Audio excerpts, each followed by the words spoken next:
right. Good evening, everybody. My presentation is going to be on LeBron James and can the chosen one save us? Examining how LeBron James inspires resilience. So to begin, a brief introduction on LeBron James. Besides him being, a multi-million-dollar athlete, he was born December 30th, 1984, to a single parent in a small town, Akron, Ohio. But besides these things, he's been an athletic prodigy since he can remember. Since the age of 13, he's been able to dunk a basketball. He's been known across the state and the country for being, the top athlete in basketball and football. He was recruited highly to go to colleges for both basketball and football. And at a young age, at the age of 16, he was deemed the chosen one. On the face of every American magazine, every news article, every ESPN report, you saw LeBron James. And to his chagrin, he tried to enter the draft previous times before 2003, at the age of 16 and at the age of 17 before he was actually eligible. He was denied, but again, he skipped college, went straight from high school into the NBA. Since then, he's become extremely successful. Four-time NBA champion. He's become Associated Press Athlete of the Year, Times Magazine 100 most influential men and women in the world, 17-time NBA All-Star, Olympic gold medalist, and the list goes on and on and on. So I think he's done pretty well for himself.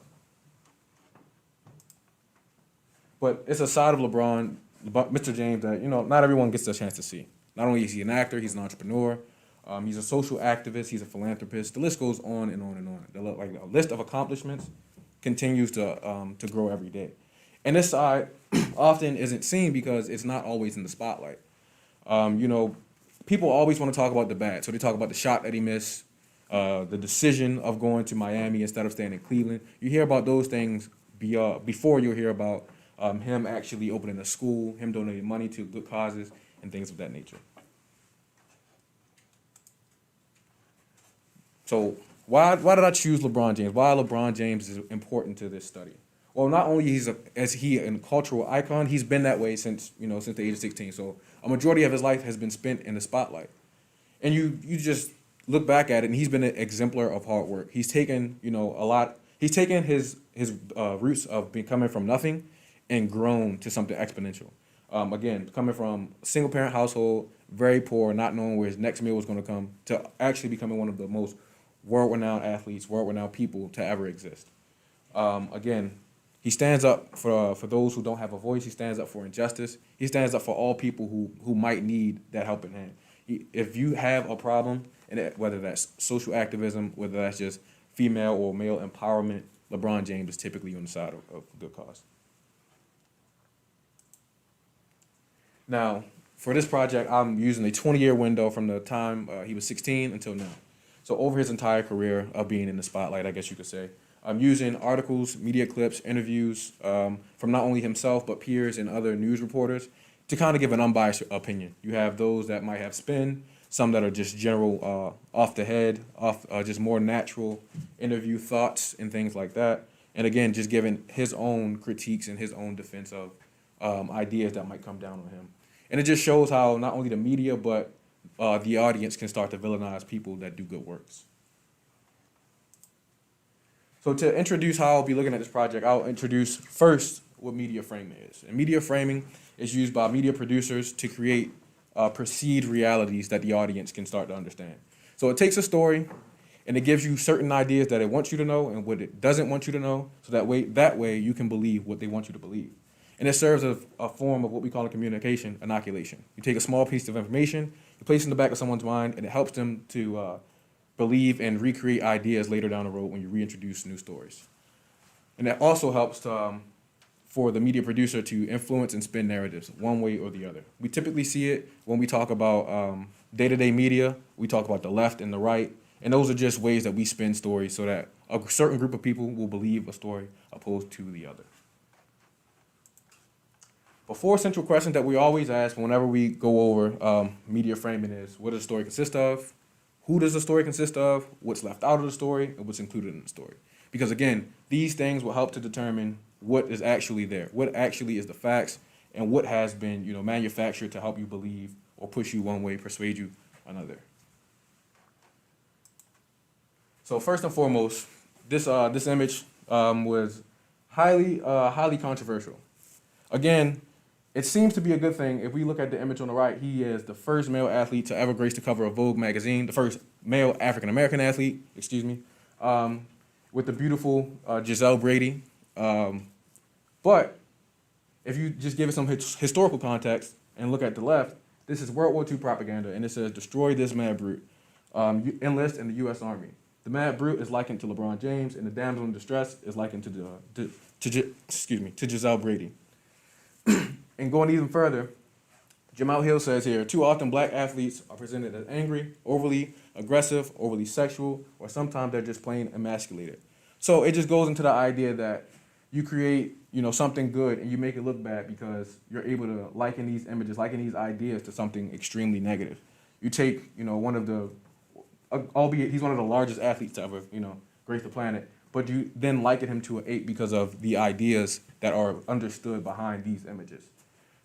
So it kind of destroyed who we thought LeBron James was early on. It kind of destroyed his image, and it took some years to rebuild that. And things like this idea perpetuates negative media stereotypes because, again, it's those older ideas that we typically have, more cliche ideas that, again, are just repetitive in what we see in the media.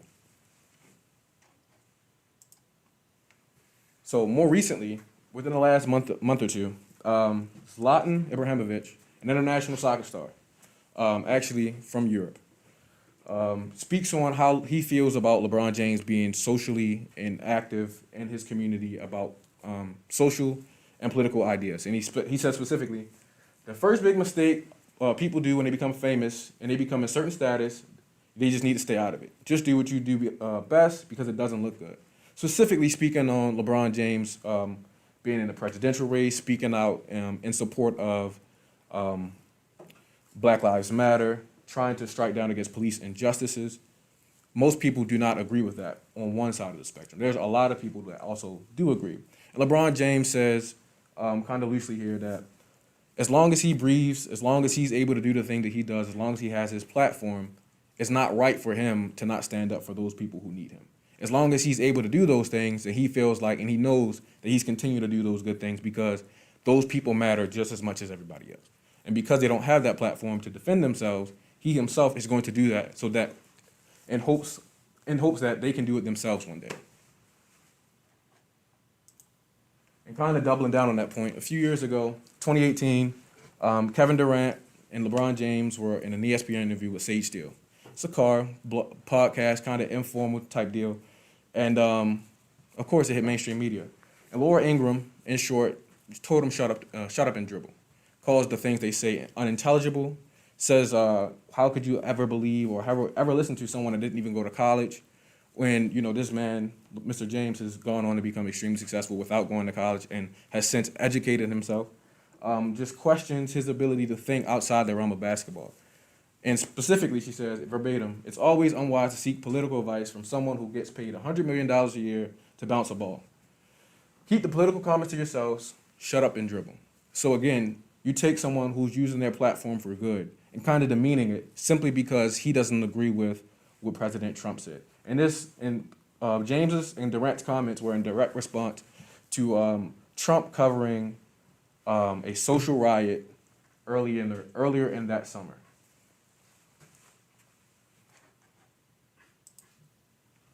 So, I've kind of talked about a lot of, the bad things, the bad side of LeBron James, but the things, again, that we don't always see is his accomplishments, some of the good works that he actually does. In 2008, he was a key contributor to the presidential campaign of Barack Obama, and we all know he ended up being the first black president. He founded the I Promise School, a nonprofit school, home in Akron, or house in Akron rather, that takes underprivileged, underappreciated children and try to give them a better chance and try to help them to become something similar to James. Very successful young men and women. Supports More Than a Vote. And we kind of saw this become to the forefront over the summer after the Jacob Blake things and just in the election season, trying to get those people who were either former felons or just didn't have the either knowledge or capacity to vote, get them to go out and vote and have their voices be heard. Again, he's an active supporter in the Boys and Girls Club, the LeBron James Foundation. Like again, the list goes on and on and on. And I think personally for me, the most crown achievement that he does is, or he has, is in 2021. He'll have a scholarship partnership with the University of Akron, and giving 2,300 kids full scholarships for years to come. And again, that just comes with empowering the community, helping that we can give the children a better opportunity than we have to build a better future. And if you look at not only the media clips, the media, the stories, his interviews from a textual analysis perspective, what it does is it strips away all the things that, people add to stories. It just gives you the words on the paper. I want you to understand what that narrative actually means as words on the paper. And a very, prolific, communication educator, Jane Stokes says here, stories are fundamental and to the oldest known cultural forms. Myths, ballads, poetry are all driven by narration. And to put it plain, when you're young and something good's happened in your life, you tell a story about it.